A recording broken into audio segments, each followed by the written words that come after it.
Este es un mensaje del pastor Daron Roberts, traducido y predicado para todos aquellos que hablan español, desatando la verdad del Evangelio de Jesucristo a un mundo perdido para la gloria de Dios. Buenos días, me alegro de verlos todos. Si pueden, por favor, abran sus Biblias y regresemos al Evangelio de Juan. Regresen a Juan, capítulo 13, y vamos a ir hasta el capítulo 14.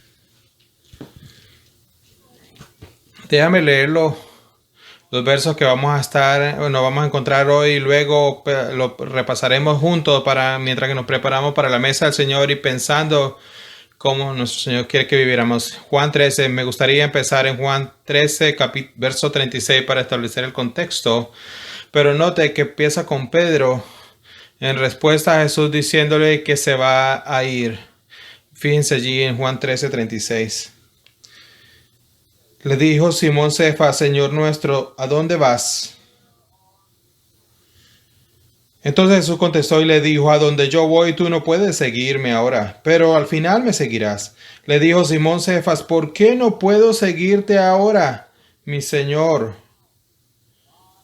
Mi vida daré por ti.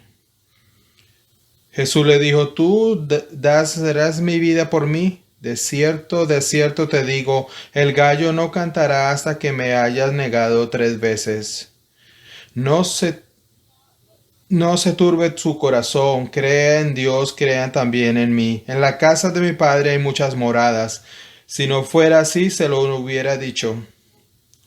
Porque voy a preparar lugar para ustedes. Y si yo voy a preparar lugar, regresaré y los tomaré conmigo, para que donde yo esté, ustedes también conmigo. Y ustedes no saben dónde voy y conocen el camino. Vamos a detenernos allí. Hay una publicación importante por allá en octubre de 2016 que publicó un artículo que probablemente no lo sorprenderá, como era un año en elecciones en esa época. Y el artículo se titulaba ¿por qué vivimos en una era de miedo? ¿Por qué vivimos en una era de miedo? El subtítulo de este es el momento más seguro de la historia. ¿Por qué entonces la gente está tan miedosa? El artículo continúa enumerando un montón de razones por las cuales la gente tiene tanto miedo. Era de una publicación liberal, así que uno de los grandes peligros para era ver Fox News y cosas como esa de ese tipo. Pero también había una lista de personas que confesaban que vivían vidas dominadas por sus temores. Desde el maestro de la escuela hasta el político, pasando por la ama de la casa y el trabajador, todos parecían estar abrumados por el miedo y era una estadística que crecía ampliamente. El artículo decía esto: todas estas emociones, especialmente el miedo, llevan a las personas a un estado de alarma y se enojan y casi se vuelven evangélicas por lo que creen. Eso es una amenaza, pareciera que es una amenaza acerca de lo que ellos creen. Y sin embargo, escuchen esta siguiente línea. Lo que pasa es que es como una enfermedad que infecta a millones de personas en todo el país. Esta publicación secular de un incrédulo que escribe este artículo, cuando examina la vida estadounidense, dice que el miedo se ha apoderado tanto de nuestra sociedad. Estamos tan dominados por el miedo en nuestra cultura que es como una enfermedad que infecta a todas las personas. En realidad es un pensamiento bastante común sobre el miedo y el pecado y el miedo pecaminoso. Lo retomé la semana pasada después de leer ese pensamiento que escribió sobre una enfermedad, manual de DSM. Es un manual relacionado con la psicología o la psicoterapia o la consejería bíblica. El manual de estadístico de diagnóstico ha hecho 5 publicaciones de ella. La última fue publicada en 2015, la primera fue en 1952. Es publicada por la Asociación Americana de Psiquiatría. Así que decidí hacer una búsqueda en 2016 de cuántas cosas podrían haber sido diagnosticadas del miedo. Y es fascinante cuando ves las fobias que puede ser diagnosticado. Hay alrededor de 119 cuando si vamos a esa consulta del 2016 de las fobias que podrían haber. Eso es impresionante de 1952, que solo habían 100 diagnósticos en total para cualquier tipo de enfermedad mental, pero solo en el temor habían 119 de lo que podría ser diagnosticado o incluso medicado. Y déjame leer algunos de ellos. Vamos a empezar con lo de la Z. Zoofobia, temor a los animales. Fobia a las alimañas, miedo a los gérmenes, centrofobia, miedo a las mujeres hermosas. Voy en la lista que tengo aquí. Heliofobia, miedo a las aguas profundas. Onerofobia, miedo a los truenos. Y voy a pasar con la fobia. Miedo a las agujas, miedo a los patrones agrupados de agujeros. Tecnofobia, miedo a la tecnología. Algunos de ustedes las tienen. Pirofobia, miedo a los pies. Paganofobia, miedo a los barbas. Voy a seguir. Miedo a la morada, miedo a los lechos, miedo al papel, miedo a la octofobia, miedo al 8, miedo a la lluvia, miedo al matrimonio, compromiso, miedo a las rodillas, miedo a hablar en público, miedo al hombre, miedo a los adolescentes, miedo a los caballos, miedo a la nieve, miedo a los colores, miedo a los relojes, miedo a la comida, miedo a los espacios confinados, electrofobia, miedo a los pollos. Miedo al dolor, miedo a viajar en coche, miedo al hombre, miedo a ahogarse, miedo a las flores, miedo a la sociedad, miedo a ser tocado, miedo a las arañas, miedo a los payasos. Sí, los payasos son extraños. Miedo a los ordenadores, miedo a los perros, miedo a los árboles. Y simplemente si no puedes encontrar la fobia, miedo a la fobia, si no la encuentras especificada. El miedo siempre está de moda, ¿verdad? Siempre está alrededor de nosotros. ¿Por qué la gente vive con tanto miedo? ¿Por qué tiene una vida dominada por el miedo? Bueno, la razón es porque la mayoría de las culturas en las que están viviendo viven vidas de temor, no tienen vidas en que puedan encomendar y confiar a un Dios que es soberano, bueno, sabio y bondadoso. Y entonces cualquier impulso que siente, que miedo sobrevenga, actúas en cuanto a ellos, y por eso es que se convierte y crean sus dioses con G minúscula y los adoran a ellos. El temor es una emoción poderosa. Se ha dicho que el miedo es una emoción omnívora. La idea es que se come todo. El miedo es ese tipo de emociones que cuando viene a ti te pone en ira. Cuando se apodera de ti es como que si todas las emociones son tragadas por esta emoción. El miedo nos atrapa, nos atormenta, nos rodea. Algunas veces, como cristianos, tenemos una fe tan débil que somos propensos a mirar nuestra incredulidad, tan acostumbrados a excusar nuestros momentos de miedo pecaminoso que actuamos como el mundo cuando enfrentamos los miedos. ¿Qué quiero decir? Incluso en la iglesia, amados, leamos nuestra propia lista aquí. Escuchemos nuestra propia hoja de antecedentes aquí. No somos tan diferentes de la cultura, ¿verdad? Tenemos miedo de lo que no podemos controlar, lo que no podemos ver. Tenemos temor de lo inesperado. Tenemos temor a la muerte, la enfermedad, la pérdida. Tenemos temor a la imagen corporal, miedo a la inseguridad, miedo a las percepciones de las personas, miedo al entorno, miedo al rechazo, miedo a la aceptación, miedo a la pérdida, miedo a la ganancia, miedo a las relaciones, cercanía, distancia, soledad. Tenemos suficiente, si tenemos suficiente, si no tenemos poder, si tenemos mucho poder a los políticos, a la política, a las estructuras gubernamentales, a la persecución. Vamos a internet y como esclavos del miedo, internet nos dice que debemos temer y entonces ahora vivimos con un miedo. Antes de que te des cuenta, estamos en una frenesí aterrador, nos da miedo, simplemente es humano en nosotros de no caminar con fe, de no caminar de confiar, sino caminar en nuestros temores. ¿Por qué todo esto es importante? Porque donde estamos en la semana de la pasión, estamos en el jueves, en la cena del jueves, y los discípulos están a punto de pasar por un pequeño momento en que van a estar absolutamente atrapados por sus miedos. Honestamente, es un poco vergonzoso como ellos responden. Y probablemente solo es vergonzoso porque nos conocemos nosotros en nuestra debilidad, en nuestra inmadurez. Ellos son jóvenes creyentes allí y responden tan pobremente sus temores que es difícil incluso leer algunas de las cosas que dice aquí en las Escrituras al respecto. Y sin embargo, es un momento interesante. No quiero que sobreestimen o subestimen el momento en el que ellos están. Es entendible por qué ellos están tan temerosos aquí. He dicho algunas semanas pasadas que la tercera, esta es la cuarta, déjame corregir, el cuarto, pero en esta cuarta semana del Pascua solo piensan en esta comida que ellos vienen a esta comida, como les dije, están con el Señor, que tiene este banquete preparado para ellos, que están a la mesa, están sentados alrededor de la mesa. Y lo único que piensan es en su grandeza. Recuerden, Lucas nos dice que estaban peleando quién era el más grande entre ellos, solo para ser derribados mientras que Jesús le lava los pies.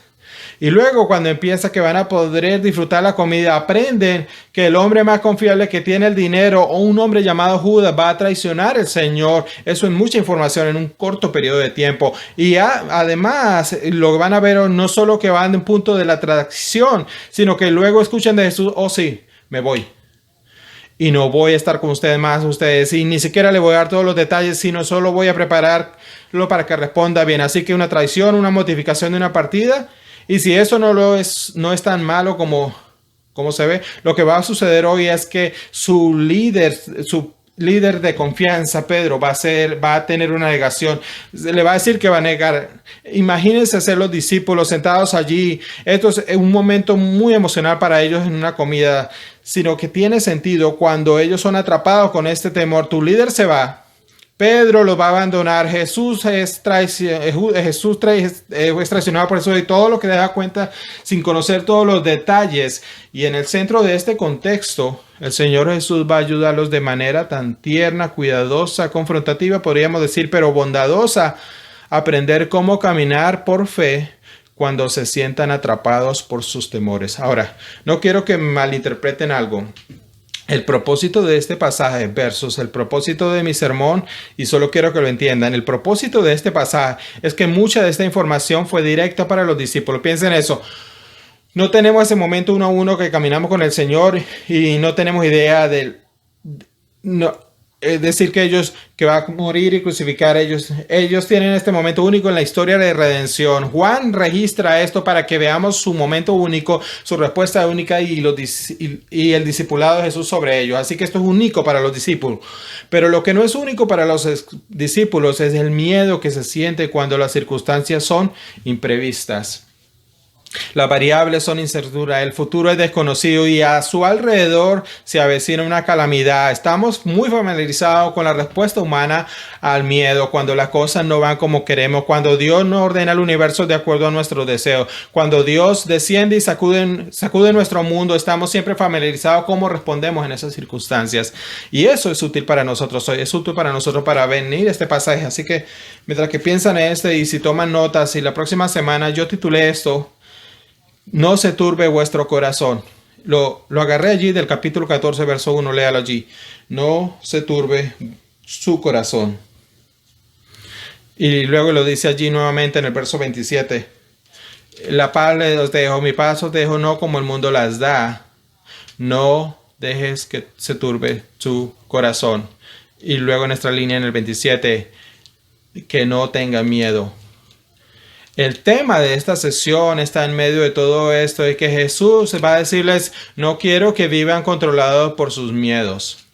Ahora, esa palabra allí de turbarse en el capítulo 14 es terazo y puede ser usada para hablar de un miedo no pecaminoso. De hecho, nuestro Señor Jesús, hablando de él, incluso en esta sección anterior, el terazo significa estar atrapado, estar agobiado, significa tener un espíritu turbado, agobiado, algo atrapado, un acontecimiento que te rodean, las cosas que van a suceder. Y así que puedes tener un problema de no pecaminoso aquí, pero también es a menudo para describir un miedo apasionante y perturbador que te agita, que te provoca, que arroja en un estado de confusión y perplejidad. Y la forma que los discípulos responden, creo que podríamos decir de ellos. Ellos empezaron teniendo un temor general, pero al igual que nosotros, ese miedo se convirtió rápidamente en un miedo pecaminoso y no respondieron con la verdad, no respondieron escuchando a Dios, no respondieron confiando en su providencia. De hecho, ellos responden con sus emociones y sus impulsos y queriendo más evidencia y rechazando al Señor. Realmente responden pobremente. Y entonces, cuando pensamos en esta sesión, quiero que vean algo aquí solo para marcarlo esta semana y la próxima, que pensando allí en el 37, que lo vamos a titular, vamos a ver a Pedro en la lección que él va a aprender acerca de su corazón, que no se turbe su corazón. Pero luego vean el 14:5, tenemos otro personaje, Tomás. Vamos a ver una lección para él la próxima semana en su corazón que no se turbe. Y luego en el verso 8 del 14 tenemos a Felipe. Así que tenemos a Tomás, Felipe, Pedro, Tomás, Felipe, de 3 lecciones sobre el corazón no se turbe. 3 lecciones. No se turbe vuestro corazón. 3 lecciones de cómo no se debe turbar su corazón. Y solo quiero darles un punto de referencia más antes de entrar en esto y quiero que me escuchen sobre esto. Otro punto de referencia para pensar en esto. Voy a mostrarles hoy, la próxima semana, de todas las sombras, cómo responden estos en incredulidad, miedo y pecado. Pero quiero decirles de antemano lo que están a punto de ver aquí. Creo que va a sonar muy familiar. Esto es los que es temores en estos hombres mientras yo estudiaba sobre esto en las últimas semanas. Esto es lo que vi salir de sus vidas mientras eran atenazados por estas pruebas y respondían muy mal. Estas son las cosas que van a escuchar esta semana y la próxima. Ellos creen en Cristo en su mente, pero no confiaron en Él, en su corazón. Sabían que lo que decía era cierto, pero no se podían someter a ello. Y también van a ver que el miedo causa que sean oyentes selectivos a Dios. Es asombroso lo temeroso que se vuelven y simplemente ignoran las cosas que Dios dice y lo acomodan a lo que quieren. Y tercero, van a actuar por impulsos y pasión en lugar de la verdad. Se van a asustar en lugar de tener la verdad en su mente, sino que se van a explotar de sus pasiones totalmente llenos de ansiedad. Cuarto, van a cuestionar los motivos de Dios, los motivos de Jesús, porque su plan no se alinea con sus deseos. ¿No es familiar para ustedes esa actitud? Nos gustan los caminos de Dios, sus pasos y sus planes cuando están alineados con nuestro deseo, pero cuando no, nos preguntamos si Dios realmente ¿qué está haciendo Dios? Luego, quinto, van a exigir más evidencia de Dios antes de confiar en Él. Ok, Dios, yo voy a confiar en ti, pero tienes que mostrarme más del futuro y luego sí me someto. Tienes que mostrarme el camino y ahí sí me someto. Y sexto, se van a obsesionar con sus problemas inmediatos e ignorar las promesas eternas. Ahora, vamos a cubrir eso en la próxima semana, pero déjame darte la gran noticia aquí. Jesús no viene y se acerca y los regaña y les pasa por encima. De hecho, los lleva gentilmente al cielo y los ayuda a pensar en cuánto los ama. Es como el Señor pudiera simplemente amonestarlos y destriparlos y los costaría sobre una almohada. Así que vamos a verlo juntos. 3 lecciones que vamos a ver cómo podemos vivir una vida en la que no tengamos corazones perturbados. La primera es de la lección de Pedro. Vamos a verlo juntos. Note allí, vamos a acelerar un poco. Vamos a ver en el verso 33. Jesús le dice: hijos, estaré con todos un poquito de tiempo. Ustedes me verán. Y como les dije a los judíos, ahora les digo a ustedes: a donde yo voy, ustedes no pueden venir. Ahora, nótese en el 34 y 35, un nuevo mandamiento les doy, que se amen los unos a los otros, así como los he amado, que se amen unos a los otros. Por esto todos los hombres sabrán que ustedes son mis discípulos y se aman unos a otros. Ahora, usted esperaría allí en el 36 de Pedro decir: gracias, Señor. Eso no es muy útil. Pues tú te vas. Yo debo confiar en ti. Tú me dijiste a mí en este pasaje que no voy a entender todo lo que me estás haciendo, pero quieres que confíe en ti. Regresen allí, el verso 13, capítulo 13, regresen. La página, véalo en el verso 6 y 7. En la misma comida, unos minutos antes, Jesús le dice a Pedro: escucha, Pedro, puedes confiarme aunque no tengas toda la claridad. Entonces acerca y le dice a Pedro, dice: Señor, tú lavas mis pies. Y Jesús le dice: lo que tú hago no lo entiendes, pero lo entenderás más tarde. Así lo que Pedro debería hacer, regresar, y vamos a ir a este espacio aquí, regresar allí al verso 34 y 35, un nuevo mandamiento. Pedro decía: wow, algo nuevo del Señor. Hablé de esto la semana pasada. Ok, Señor, tú te estás haciendo, no sé todos los detalles, pero me dices que te vas y me dices que no puedo ir contigo. Ok, Señor, te creo. Voy a caminar por fe. ¿Qué quieres que haga, Señor?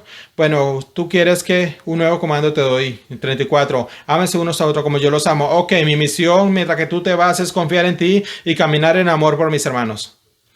Y entonces usted pensaría en el 36, lo leería de esta manera y Pedro diría algo: por supuesto que amaré a mis hermanos. Pero no es así. Lo único que le importa a Pedro es lo que Jesús dijo acerca de su partida e ignora por completo el mandamiento más importante que necesitaba escuchar. El miedo de Pedro se ha apoderado de él, su corazón está impulsado, siendo impulsivo y está tan obsesionado con el hecho de que Jesús lo va a dejar simplemente ignorando el comando. ¿Ven? Pedro no está gobernado por la verdad, y eso es lo que pasa cuando no somos gobernados por la verdad, si nos volvemos oyentes selectivos. Señor, quiero oírte, pero que sean los versos que yo quiero. Quiero obedecerte, pero asegúrate de que sea consistente con mi deseo, Señor. Señor, voy a seguirte, pero eso es una distracción de los otros comandos. Yo quiero esto. Aquí Pedro no está contento, no está satisfecho con la revelación de Dios. El miedo está apoderado de su corazón. Su corazón tiene impulsos. Y nótese en su impulso lo que él dice en el 37. Pedro le dice en el 37, ¿por qué no puedo seguirte ahora mismo, Señor? Daré mi vida por ti. Ahora bien, solemos decir, y con razón, Pedro es impetuoso, él es impulsivo, Pedro es arrogante, obstinado y orgulloso. E incluso sabemos cuando vamos a los otros evangelios que cuando miramos a Lucas y Marcos, y Jesús le dice, en realidad me vas a negar. Y Pedro dice, no me importa si estos tipos te van a negar, yo no te negaré, nunca me pasará eso. Y creo históricamente cuando estudiamos este pasaje he dicho, bueno, el diagnóstico de Pedro es orgulloso y es obstinado y es autosuficiente y simplemente siendo Pedro. La diferencia entre el pensamiento y el impulso no es ninguna, él simplemente piensa con la boca y lo hace. Pero contextualmente los discípulos están atrapados por sus miedos en este punto. El 14:1 le va a decir 2 veces, no se turben. Ellos están inquietos, tienen temor, ellos están respondiendo en un sentido agitado y podríamos decir esto también. Si bien Pedro es impulsivo, impetuoso y es un poco grandilocuente y demasiado agresivo, se puede apreciar su coraje también, pero todo ese pecado que fluye de Pedro es alguien que no ha lidiado con temor y es interesante. Así que el temor, como lo dije, es una emoción omnívora que cuando entra en tu corazón no solo significa que huyes, a veces te pones enojado, te vas a una pelea, el miedo te hace un mecanismo que si no eres gobernado por la verdad, serás muy impulsivo. Y Pedro no está pensando en la verdad en el momento, él tiene una sola cosa en su mente, quiero hacer lo que quiero hacer y como yo quiero seguir al Señor. Y honestamente, si piensas en la ironía de la declaración de Pedro, es realmente fenomenal, véanlo. El 36, Señor, ¿a dónde vas? Jesús le dice, donde yo voy, usted no puede seguirme. Así que Pedro dice, no, está bien, pero puedo seguirte, me puedes seguir más tarde. Incluso le dice, me vas a venir en este viaje, solo tienes que esperar. Pedro le dijo, Señor, ¿por qué no puedo seguirte ahora mismo? Daré mi vida por ti. La ironía de esa declaración, si lo deja reposar. ¿Quién está dando la vida por quién? Pedro le dice al Señor, ¿sabes qué, Señor? Moriré por ti. Y el Señor de gloria, pensando, solo una persona está muriendo aquí y ese soy yo. Tú dices que vas a morir por mí, usted tiene coraje y dice que lo va a hacer, pero ni siquiera me estás escuchando, no estás escuchando mi palabra, no te estás sometiendo a mi verdad, no me estás creyendo, solo que tienes cuidado de asegurarte de que va en una misión que quieres seguir y por eso rechazas la reclamación. Pedro, déjame decirte algo, hay una persona que está muriendo y soy yo y tengo que morir porque estás actuando de esta manera pecaminosa. Mira lo que el Señor le dice en el 37, dice, daré mi vida por ti, le dice Pedro en el 38, Jesús le responde, Jesús, ¿de verdad? ¿Verdad? Eso es lo que vas a hacer, Pedro, vas a ser el tipo rudo y que va a enfrentar con todo el mundo. Véalo allí en el 38. ¿Darás tu vida por mí? Y la respuesta es no hará. Si él fuese gobernado por fe, si él estuviese caminando en obediencia, si su corazón estaba rendido al Espíritu Santo y él no estaba gobernado por todos sus miedos y emociones y estaba siendo atrapado, podría tener el coraje de morir por el Señor. Pero el Señor le dice, ¿sabes qué, Pedro? Tú eres orgulloso, no me estás escuchando y estás lleno de incredulidad. Y así, incluso la misma afirmación que estás diciendo, mañana voy a hacer que eso se grabe en tu boca. Necesitas aprender una lección que no debes tener una vida controlada por tu temor, sino tienes que caminar por fe. Mira lo que le dice, vean el 38, ¿darás tu vida por mí? Le responde el Señor. Y Pedro pensando dice, sí, Lo voy a hacer, seguro que sí. Y Jesús le dice, de verdad, verdad. Escuche, Pedro, siéntate. Te digo que un gallo no cantará hasta que me niegues 3 veces. No una, no dos, no, sino 3 veces. Y es interesante cuando vas a estudiar estos relatos. ¿Qué es lo que supera a Pedro en esos relatos? Miedo. Una mujer viene y se acerca y lo comienza y empieza a maldecir y a oír y correr. ¿Por qué? Porque está gobernado por miedo y está gobernado por miedo mañana también. Y no va a caminar por fe. Es irracional, está siendo impulsivo, no está pensando y no está siendo gobernado por la verdad. Y eso es lo que el temor hace. El miedo nos hace personas gobernadas por impulsos, por la irracionalidad. Pedro no está pensando en nada más que lo que quiere en ese momento. ¿Sabes? Tal vez ustedes son como yo, pero cuando más vivo, más me doy cuenta de que cuando algo realmente me atrapa y puede aterrorizar mi corazón, entra algo de miedo. Mi primera respuesta inicial es muy poco fiable, como si llegara alguna noticia o algo que escuchara que provocara ese impulso inicial en mi corazón para tener miedo, tener ansiedad, para ser atrapado por el temor, incluso algo que podría ser terrible. Tengo que darme tiempo para pensar mis emociones a través de una rejilla de verdad, porque si solo respondo en ese momento probablemente voy a pecar. Pedro no es lo suficientemente maduro para actuar con fe y ser despacio y llevar su mente, su corazón y sus temores a la escritura y simplemente regresar. Lo que tiene que hacer es ensayar segundos atrás cuando el Señor Jesús le dijo, pero que lo que Jesús ya le había dicho, pero él está cegado por sus emociones. Y le dice al Señor que va a morir por él. Y el Señor le dice, ¿de verdad tú me vas a negar? Muy, muy interesante. Ahora, quiero que piensen en esto por un momento. El capítulo 14, el salto que hay allí en el capítulo, eso no es inspirado, como ustedes lo saben. Incluso los números allí en los versos, nada de eso es inspirado. Si pudiera presentar una queja a la Biblia, a los que crearon la Biblia, les diría que por favor no hagan ese rompimiento en el capítulo 13 y 14 porque confunde, porque el 14:1 es la siguiente palabra que forma parte del pasaje trans y cuando hacen el quiebre parece una nueva sesión, pero es un error. Pero bueno, a nadie le importa lo que decimos. Cuando hicieron la traducción no tomaron los consejos de algunos, pero le estoy diciendo hoy para que lo sepan. Así que quiero que piense por un momento. Vamos a regresar. Tomen un descanso. Tenemos a Pedro aquí colgándote, diciéndole que va a negar al Señor 3 veces. Ok. Bueno, vamos a regresar a la piel de los discípulos por un momento. Vamos a transportarnos a ese escenario. Acaban de oír de su Señor acerca de una negación de Pedro. Antes de eso, escucharon que se iba el Señor y antes de eso escucharon que había una traición. Así que Judas, el que guardaba el dinero, iba a traicionar al Señor. Piensen en eso. El hombre que él me confiaba más, que en el texto dice que manejaba el dinero, todos miraban al mismo pensando que no era Judas, y el hombre que era más confiable es el traidor, y algunos de ellos lo vieron. Y si eso no es suficiente, la persona con la que estaban por 3 años le estaba diciendo que se iba, que no le iba a dar todos los detalles, los está preparando para después de que se haya ido. Así que piensen en esto por un momento. Tienen una traición, una notificación de la peor noticia que puedes imaginar. Jesús los deja y los otros discípulos nos dicen, me voy. Y Zacarías dice, golpea que cuando el pastor y las ovejas son golpeadas. Así que va a haber un frenesí la gente. La vida se va a poner difícil, con muchas dificultades. Van a ser casados, lo van a asociar conmigo. Así que les voy a dar una noticia. Voy a morir y voy a resucitar, pero ellos no están escuchando. Lo que están escuchando es que va a ser separado, dispersado con las ovejas. Y vengo, y Judas es el que confiaba en nos traicionó. Y si eso no es suficiente, aquí está la otra razón. Señor valiente, el Señor Juan 6. Cuando 20,000 personas se fueron y 12 discípulos confundidos, Jesús dijo, ¿a quién vamos a ir si tú tienes la palabra de vida eterna?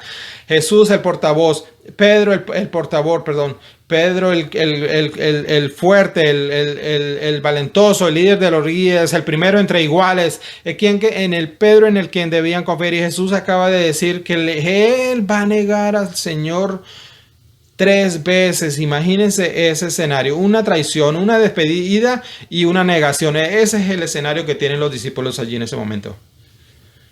Déjeme decirles cómo se luciría eso. Déjeme decirles cómo se luciría. Eso sería como si tú y yo recibiéramos un informe de noticias. Kamala ha ganado las elecciones 2024.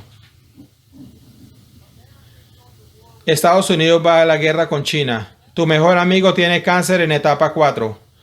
El mercado de valores acaba de colapsar. Tu cartera se ha ido. Acabas de perder tu trabajo y tu casa está en llamas. Eso es así luciría más o menos el escenario. Bueno, así cuando ellos están allí en esta incertidumbre y su incredulidad y sus temores, se imaginan cuánto miraron al Señor y le dijo, pero yo tengo el remedio listo para eso. ¿Están listos? Véalo en el 14:1. No se turbe vuestro corazón. ¿Qué? Esto es una locura. Quiero decir, solo haré la pregunta para que tú no tengas, no piensas que Jesús, los discípulos pensaron que Jesús estaba loco. Jesús, no, creo que no entiendes. Estás diciendo que no vas, que te vas a morir. Pedro te va a negar. Judas te traicionó, que nosotros vamos a ser perseguidos como ovejas sin pastor. Todo va a cambiar de un momento para otro. Y suena absurdo que nos digas, oye, no dejes que tu corazón se turbe. Todo estará bien. Lo que quiero decir, solo deja que eso se asiente, deje marinar, piénselo por ello, que en el medio de todo esto el consejo de Jesús fue, no se turbe tu corazón, no te agites, no seas atrapado por el miedo, no te dejes de invadir por las emociones, no actúes con impulso, no te dejes llevar por tus pasiones. Y luego dices, ¿cómo hago eso? ¿Cuál sería la forma que alguien podría escuchar ese tipo de lista de noticias? Y en realidad no significa no tener, sino vivir asentado, contento, tranquilo, esperanzado, agradecido. ¿Cómo no iba a permitir mi corazón se turbe? Bueno, él responde allí. Está en el centro, véalo allí, es muy interesante. En el medio, el 14 dice, cree en Dios y también cree en mí. De nuevo, le hace una pregunta y posiblemente Jesús es muy simple. Este es el peor día de su vida y usted nos está diciendo que el remedio para el miedo, la confusión, el dolor, la desorientación es la creencia.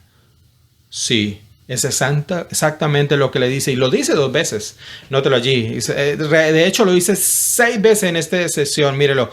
No se turbe vuestro corazón. Cree en Dios, creed también en mí. Quiero que lo vean el lenguaje de creencia aquí porque está 6 veces. Véalo en el verso 10. No cree que yo estoy con el Padre. En el 11 ahora 2 veces cree que yo soy con el Padre y el Padre está conmigo. Otros creen y si no cree eso, cree por las obras. Ahora en el 14, de verdad le digo que el que cree en mí, la palabra allí, que hace las obras que yo hago, habrá las obras. 6 veces Jesús le está diciendo a ellos que en el peor día de su vida, en el peor noticia que habían podido tener, Él está diciendo, aquí está la respuesta, fe, creer. Ahora, vamos a hablar de esto por un momento, porque realmente nos confundimos acerca del lenguaje de la fe. Porque en algunas secciones de las escrituras, la creencia, la fe, tiene dentro, yo diría, la definición estrecha, la palabra griego que estuvo, que es del Nuevo Testamento, que tiene esa idea de una creencia en un objeto. No es fe en fe, en la fe, en la creencia, alguna misma cosa, no es creer en creer, no crees en ti mismo, sino cree en algo.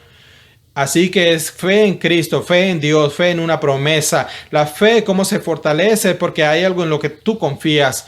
Tiene un entorno en el que vives y tiene algo en lo que confías. Así que necesitas verdad para tener una verdadera fe. Y a veces la definición de fe es como la fe en el Evangelio. Y te dice, necesitas creer en el Señor Jesucristo y ser salvo. Lo que te estás diciendo es que mira a Cristo, el objeto de tu fe. Cree que Él murió en la cruz por tus pecados y resucitó. Cree que en el Evangelio y Él te va a salvar. Así que la fe es más estrecha en ese sentido. Algunas veces la fe, especialmente cuando se habla con creyentes, puede ser incluso más útil tomar la palabra pistúo por fe y reemplazarla con la palabra confianza. La misma idea. Déjame tratar de ayudarte a pensar en esto por un segundo. La fe y la confianza ciertamente a veces se superponen. Déjame ilustrarlo para ustedes. Si ves en el texto, mira lo que dice, es un imperativo y un indicativo en el versículo donde dice, cree en Dios, es el objeto, cree en Dios el Padre, y cree también en mí. Cree en el Hijo, cree en el Hijo, cree en el Dios, uno en esencia, pero le está hablando a creyentes, ¿verdad? Él está con los 11, no hay paganos allí, no está evangelizando a nadie allí. Así que no que le está diciendo, cree en mí, necesita ser salvo, no. Probablemente mejor que suene de esa manera, algo como así.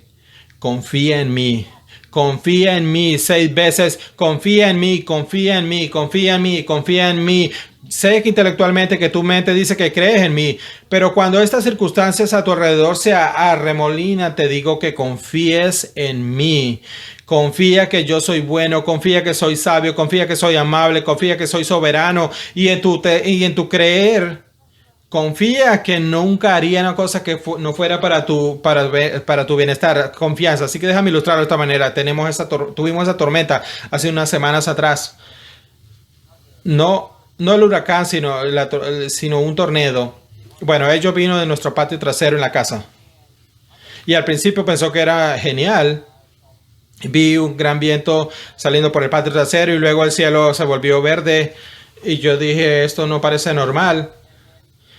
Y luego fue como si un tren de carga comenzara a venir. Y dice, definitivamente no parece nada normal que venga un tren pasando por mi calle.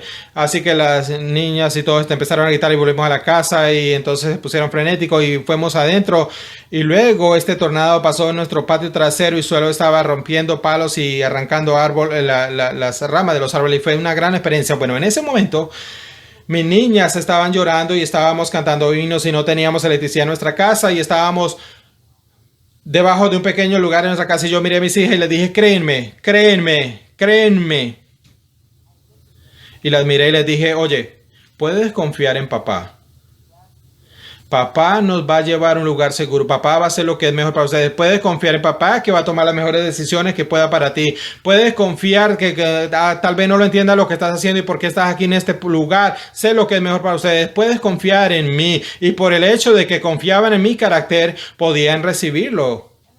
Y entonces les dije, no podemos solo creer en Dios, necesitamos creer en Dios, sino que necesitamos creer en Dios en el sentido que nos sometemos a Él, confiamos en Él, confiando en Él completamente, creyendo en Él completamente. Es similar, pero cuando los creyentes se encuentran con textos como este, probablemente leerlo de esta manera, con ese tipo de la analogía de mi casa al torneo de Jesús. Yo sé que están temerosos, que están preocupados, que están agobiados. Estoy partiendo, hay una traición y te sientes abandonado. Pero escuchen, solo necesito que mires al texto ahora. No se turbe vuestro corazón. Confía en Dios y confía en mí. Eso es lo que les está diciendo a sus discípulos el Señor Jesús. Creyente, lo que quiero decir, imagínense, a alguien estando en una circunstancia como esta y teniendo miedo, la audacia, y tú dices, sí, yo ahora mismo, sí, aquí en nuestros momentos de nuestra vida, todos tenemos cosas en nuestra vida pasadas, presentes y futuras, personas que no podemos cambiar, cosas que no podemos controlar, cosas que no conocemos, miedos que están sobre nosotros. Cuando estos temores llegan, lo que el Señor nos llama es un imperativo e indicativo y que dice, la idea que trae fuerza a esto, lo que le está diciendo es, confía en mí. ¿Por qué estás actuando en impulso de emoción y pasando por alto mi palabra y no mirándome a mí? ¿Por qué quieres decirme a mí lo que se supone que debo hacer cuando yo soy el que te digo lo que debes hacer? ¿Por qué no te calmas y piensas todas las razones por las que debes confiar y puedes confiar? Yo estoy en el huracán, yo estoy en la tormenta, yo estoy contigo. Y Jesús le dice, mi presencia física está a punto de irse, pero en un momento le va a decir, yo voy a enviar al Espíritu Santo, puedes confiar en mí y Él va a tener cuidado de ustedes, creyentes. La razón por la cual nos volvemos impulsivos, impetuosos y tenemos todo este tipo de ansiedad en nuestras vidas y vivimos con todo este descontento e incredulidad es porque no escuchamos al Señor decir, confía en mí. Puedes confiar en mí, yo soy bueno, soy sabio, soy bondadoso, soy confiable. No tienes que cuestionar mis motivos. Jerry Bridges dice esto, confianza no es un estado mental pasivo, es un acto vigoroso del alma por el cual elegimos aferrarnos a las promesas de Dios y aferrarnos a ellas a pesar de la adversidad que a veces busca abrumarnos. No sé qué hay en tu vida, pero puedo decirte esto. La respuesta a tu miedo pecaminoso y a tu ansiedad y a lo imprevisto y a lo inesperado en un mundo atrapado por el miedo y la gente esclavizada para el miedo. La respuesta es confía, fe, creencias, rendirte y creer en Dios. Él sabe lo que mejor, Él desplegado, Él tiene un plan, Él nos da un nuevo mandamiento y dice, eso es un principio genial, pero déjame decirte algo, porque solo lo dice creer en Dios, porque no solo dice cree en Dios, cree en mí, también les dice, déjame ayudarlos a ustedes, discípulos, a poner su mente en el lugar correcto. Mire lo que dice luego. En esto es lo que quiero que crean. Versos 3 y 4. En la casa de mi Padre, en esto es lo que quiero que confíen. En la casa de mi Padre hay muchas moradas. Si no fuera así, no se los diría. Porque voy a preparar un lugar para ustedes. Y si voy a preparar un lugar para ti, vendré otra vez y te recibiré para mí. Que donde yo estoy, allí estáis ustedes conmigo y tú sabes el camino por donde voy. Ok, simplemente tenemos que detenernos aquí por un momento. Debes permitir que eso resuene en ti. Imagínate algo más bondadoso, misericordioso y tierno de nuestro Señor Jesús para decir. Pensemos en esto juntos por un momento. Ellos tienen miedo. Ellos están temerosos, están preocupados. Tuvieron mucha mala noticia, así que están súper preocupados. Y Jesús les dice, no se turbe vuestro corazón, porque escuchen, creed en Dios, confía en Dios y confía en mí. Y si se está preguntando si soy para ti, si se está preguntando si soy una fuente confiable para cuidar de ti, si te estás preguntando si cuando me vaya vas a ser abandonado, ok, discípulos, déjenme ayudarlos a renovar su mente, discípulos. Verdaderamente voy al cielo cuando los deje. Voy a morir por ustedes. Voy a resucitar por ustedes. Voy a ir al cielo. Y se están preguntando, ¿Dios realmente me ama? ¿Él realmente tiene cuidado de mí? Sí, cuando voy no me voy a sentar y voy a relajarme. Estoy empujando. Voy a dar tus habitaciones eternas en el cielo. ¿Por qué te estás preguntando si voy a tener cuidado de tener cuidado de tu tierra, sino voy a preparar un lugar en el cielo? ¿Por qué estás preocupado? Qué gran pensamiento. Por eso es un capítulo impactante. Y es un pensamiento interesante. R.C. Sproul lo estaba escuchando en estos días y él estaba hablando sobre temores. Y estaba con el Señor ahora, si lo saben, él se fue y él dijo que cuando él se pone temoroso y turbado y ansioso y agobiado, Juan 14, 1 al 4, el pasaje más poderoso en su propia vida, aprender a confiar en Dios cuando su corazón está en problemas. Así que vamos a desempacar un momento por esto y luego terminamos. No deje que tu corazón se turbe. Cree en Dios, cree en mí. En la casa de mi Padre hay muchas moradas. Yo sé que algunos de ustedes, si tienen la KG, dice que muchas mansiones.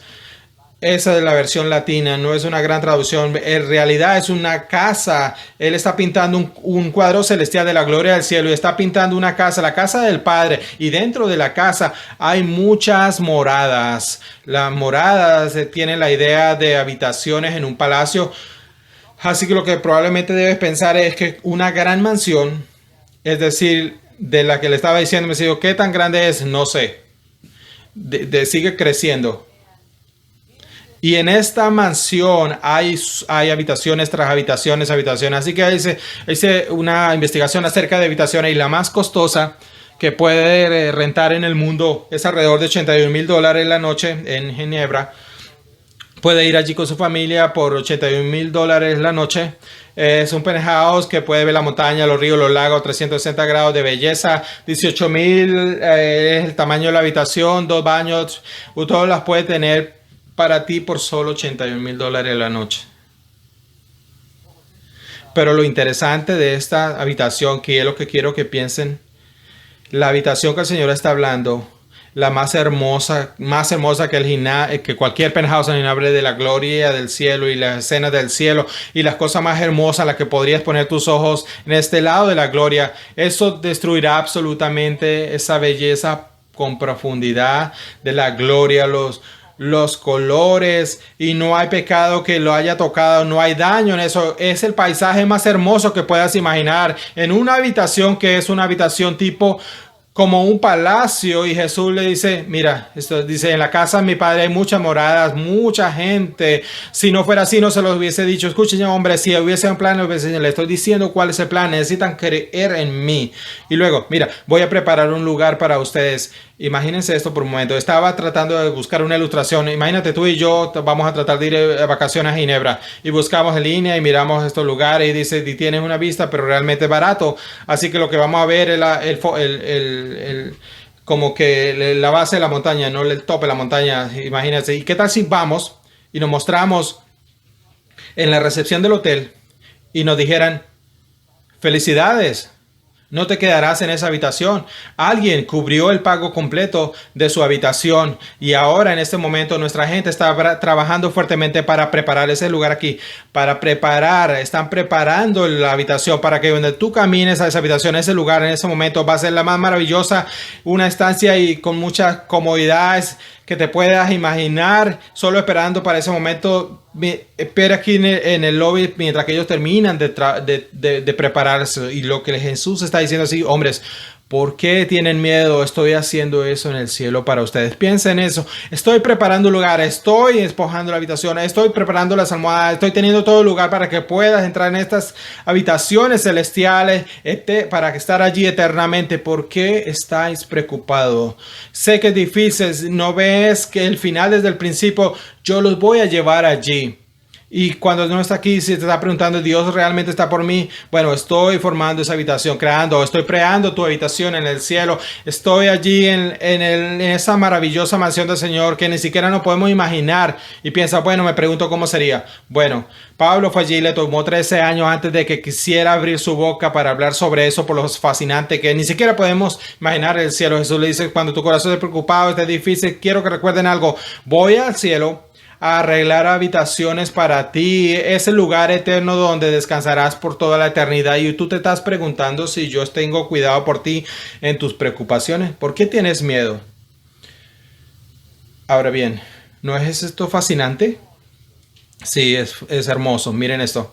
¿Sabes qué hace que la habitación celestial sea lo más increíble? La comodidad puede ser de la vista impresionante, pero imagínese allí está con el Señor de gloria y sabes mirar todo lo que Él creó. Ahora imagínese allí con el Señor de gloria y volviéndose y hablando con Él en comunión de todo lo que Él ha creado. ¿Ven? Él cambia el significado de la ubicación a la persona que está allí. Véanlo allí. Míralo allí. Esta habitación no es fascinante porque llegaste al penthouse del cielo. Esta habitación es fascinante porque Jesús está en cada habitación teniendo comunión con ellos. Mira esto, versículo 3. Si voy a preparar un lugar para ustedes, vendré otra vez y te recibiré a mí mismo. Y donde yo estoy, estaréis también con nosotros. Que lo fascinante de las habitaciones celestiales, no solo las comunidades, sino que quien está allí es cara a cara, un lenguaje de cara a cara. Te lo recibiré hacia mí, te llevaré a tu habitación y allí donde tú estés, allí podrás estar conmigo también. Verdaderamente puedes ver mi creación, puedes ver todas las cosas y dice, todo eso es fascinante, esas montañas que tú creaste. Eso es impresionante, estas escenas celestiales, y puedes tener comunión con el Señor de gloria, en la gloria con Él mismo. Y es decir, es casi algo así, solo quiere decir gustar, rezar, parar, cuadrar, no sé qué vamos a hacer a este punto. Porque ¿cómo podríamos ser un pueblo que tiene temor? Porque cuando somos pecaminosos, temerosos, lo que decimos en el Señor, no te creemos, no pensamos que estás haciendo que lo mejor que ves, no confiamos en tu promesa, no confiamos en tu providencia. Y Jesús le dice, hombres, Cornerstone, discípulos, usted puede que no tener cuidado de tu vida terrenal. Estoy preparando lugares celestiales para ustedes y voy a tener comunión con ustedes en esos lugares celestiales. Vas a estar bien. Qué maravillosa verdad en la que debemos confiar. Amados cristianos, ¿qué es lo que tienes de tu vida que tienes miedo? ¿Y cómo puedes renovar tu mente sobre este tipo de verdades, sobre el cuidado de Dios por ti? Vamos a cerrar nuestro tiempo en oración y prepararnos para la cena del Señor. Y mientras los hombres se acercan acerca de la cena del Señor y pensaba en este pasaje, cómo este pasaje aplica en preparación para la cena del Señor. Bueno, así es como lo vamos a aplicar. ¿Están listos? La única razón por la que llega a esta habitación es porque Él murió por ti. Tu tarjeta de acceso es la sangre del Cordero. Y la única forma que tienes acceso a donde Él está arreglando tu habitación es porque Él murió y pagó por tu pecado. Así que cuando celebremos la cena del Señor hoy, quiero que pienses que esto es lo que compró una habitación celestial donde Él está esperando para que tener comunión conmigo. ¿Cómo no podría estar tan agradecido por ello? Y diría, segundo aquí, si no eres creyente y no conoces a Cristo, el verso 6 dice que yo soy el camino, la verdad, la vida. Tú conoces a Cristo porque Él prepara lugares. Mi hijo mayor, cuando le estaba aplicando este pasaje en la cena, dice, papá, tienes que decirle a todo el mundo acerca de lo grande que es el cielo para que la gente conozca más acerca de Jesús. Bueno, si no conoces a Jesús, mi hijo quiere que tú sepas que el cielo es un lugar fascinante y el infierno es un lugar horrible. Si pones su fe en Cristo, el Señor te estará preparando una habitación para ti para que tengas comunión con Él. Para más información sobre esta enseñanza y otros recursos puede dirigirse a nuestro sitio web cbckaty.org.